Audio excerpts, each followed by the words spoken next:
Hi everyone, ये है अपनी HTML and CSS video series का वीडियो नंबर 15 और इस वीडियो में हम समझेंगे table tag.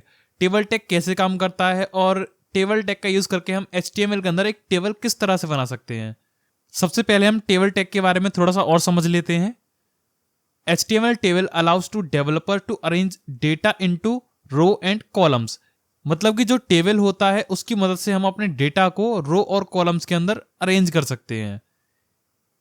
Each table row starts with tr and ends with close tr tag। यानी कि हर किसी टेबल को स्टार्ट करने के लिए हमें tr टैग का यूज करना पड़ेगा और उसको क्लोज करने के लिए tr क्लोज टैग का यूज करना पड़ेगा। ठीक है, और इसी तरह से each table cells is defined by td and a close td tag। मतलब कि tr की मदद से तो हम एक टेबल को बना सकते हैं, लेकिन टेबल के अंदर डेटा को ऐड करने के लिए हम td टैग का यूज करेंगे। ठीक है, सबसे पहले मैं आपको एग्जांपल के लिए एक टेबल दिखा देता हूं। हम कुछ इस तरह की टेबल बनाएंगे जिसके अंदर आपको सबसे पहले कुछ हेडिंग्स दिखाई दे रहे हैं, नेम, क्लास, फोन नंबर, और नीचे की तरफ आपको यहाँ पर उसका डेटा दिखाई दे रहा है। सबसे पहले कुछ नेम लिखे हुए हैं, उसकी क्लास और यहाँ पर उसका मोबाइल नंबर। ठीक है, तो इस तरह की टेबल हम कुछ अपनी HTML के अंदर बनाएंगे। ठीक है, तो चलो अब मैं आपको लाइव दिखाता हूँ इस टेबल को डिजाइन करके। तो टेबल को डिजाइन करने के लिए हमारा जो फॉर्मेट है उसको हमने राइट साइड में कर लिया है और जो हमारा कोड है वहां पर हम उसको लेफ्ट साइड में लिखेंगे। चलिए अब हम टेबल को डिजाइन करने के लिए उसका कोड लिखना स्टार्ट करते हैं। सबसे पहले टेबल बनाने के लिए हम यहाँ पर टेबल टैग का यूज करेंगे। इससे हम डिफाइन करते हैं कि हम एक टेबल बना रहे हैं। अब इसके अंदर सबसे पहले हमको टेबल बनाने के लिए tr टैग का यूज करेंगे। मतलब कि हम एक टेबल रो बना रहे हैं। ठीक है, अब उस टेबल रो के अंदर सबसे पहले क्या है, यानी कि हमने इस वाली रो पर काम कर रहे हैं। ये सबसे पहली रो है तो tr का मतलब ये पूरी रो। ठीक है, अब इसके अंदर जो सबसे पहली जो रो है उसके अंदर क्या है, यहाँ पर एक हेडिंग है, तो हम यहाँ पर यूज करेंगे th, यानी कि टेबल हेडिंग। ठीक है, टैग क्लोज भी हो गया। अब इसके अंदर हम क्या लिखेंगे, नेम। ठीक है, मतलब कि पहली रो के अंदर जो हमारा पहला डेटा है, हेडिंग है, वो हमने ऐड कर लिया है। इसी तरह से हम सेकंड हेडिंग भी ऐड करते हैं।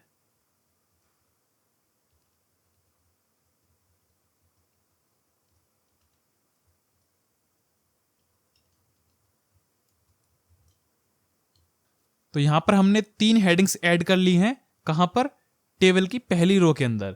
ठीक है, तो ये हमारी पहली रो कंप्लीट हो चुकी है। अब हमें सेकंड रो पर काम करना है, तो उसके लिए हम एक और बार tr टैग का यूज करेंगे। ठीक है, तो एक और टेबल रो हमारा आ गया, यानी कि ये सेकंड रो होगा। तो सेकंड रो के अंदर क्या क्या है, यहाँ पर सेकंड रो के अंदर डेटा है, यानी कि यहाँ पर हम यूज करेंगे td का।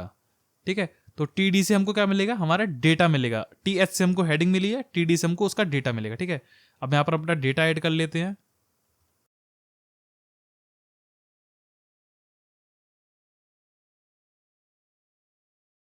ओके, तो यहाँ पे हमने अपना जो सेकंड रो है उसको भी कंप्लीट कर लिया है। ये जो सेकंड रो है इसको हमने कंप्लीट कर लिया है। इसी तरह से हम अब थर्ड और फोर्थ रो को भी कंप्लीट कर लेते हैं। उसके लिए मैं इस डेटा को ही कॉपी कर लेता हूं। ये हमारा थर्ड रो है और ये हमारा फोर्थ रो है। ठीक है, अब इसके अंदर हम अपना डेटा को चेंज कर लेते हैं।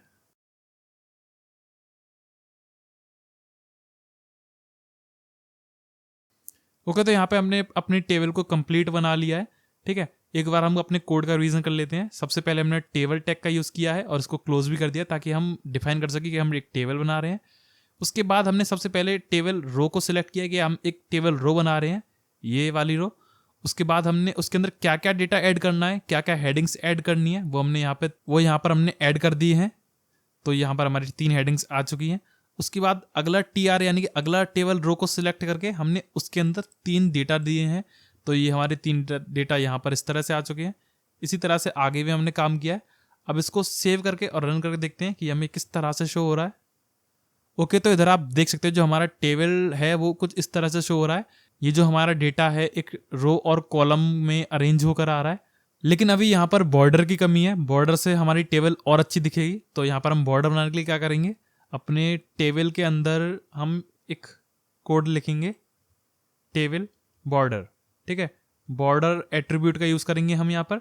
और बॉर्डर किस तरह का देंगे हम, 1 पिक्सल सॉलिड ब्लैक। ठीक है, अब इसको सेव करते हैं और इधर आप देख सकते हो जो हमारा बॉर्डर है वो भी अच्छी तरह से शो हो रहा है हमको। यहां पर हम एक और चीज कर सकते हैं, ये जो हमारा इसका विड्थ है, विड्थ को हम 50% कर देते हैं। ओके, तो अब जो हमारी टेबल है वो काफ़ी अच्छी शो हो रही है। ठीक है, तो इस तरह से हम HTML के अंदर टेबल टैग का यूज़ करके टेबल बना सकते हैं। अगर आपको वीडियो समझ में आया हो तो इस वीडियो को लाइक कर देना, और अगर नहीं समझ में आया तो कमेंट करके मुझे बताना, मैं आपके लिए एक बार और वीडियो बना दूंगा। और बने रहिए हमारी वीडियो सीरीज़ के साथ।